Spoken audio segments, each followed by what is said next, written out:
আমি যে বংশে যেখানে জন্মেছিলাম সেখানে কুলদেবতা ভগবান শ্রীরামকৃষ্ণ, মা শারদামণি দেবী, স্বামী বিবেকানন্দ, এই তিনজন ছাড়া আমি তো আর কাউকে চিনতাম না। আর শিব পুজো বা এসব হতো টতো বটে, কিন্তু যেমন সব হিন্দু বাড়িতে হয়ে থাকে সেরকম, কিন্তু আমাদের কুলদেবতা ছিলেন আমাদের যে যেখানে ছোট একটা ঠাকুর ঘর, সেটাতে শুধু ভগবান শ্রীরামকৃষ্ণের ছবি, পাশে মা শারদা এবং স্বামীজি।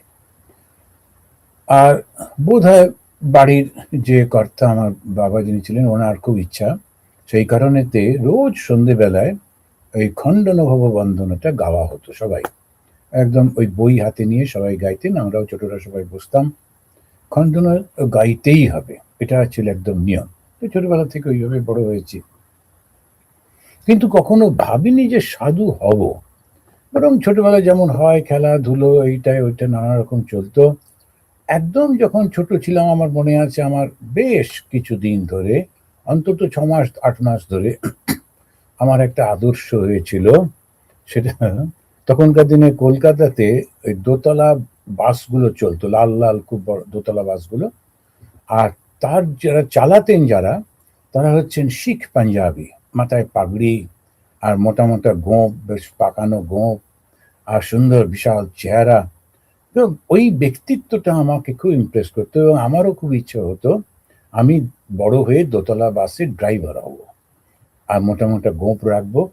ওরা এসে দেখতাম যে বাসে করে যখন যাচ্ছি, কোনো একটা জায়গায় দাঁড়ালো, দাঁড়িয়ে পাশে একটা দোকানে, চায়ের দোকানকে হাঁক দিল মোটা গলায়, অমনি অমনি চায়ের দোকান থেকে একটি লোক এসে দৌড়ে দৌড়ে একটা একটা গ্লাসে করে চা দিল, খুব একদম রাজার মতো। আর যারা কন্ডাক্টর ছিলেন তারা ঘুরছেন, টিকিট কাটছেন, কিন্তু ও রাজার মতো বসে চালাতো। ওইটা আমার একটা আদর্শ হয়েছিল এবং খুব বলতাম আমি বড় হয়ে দোতলা বাসের ড্রাইভার হব।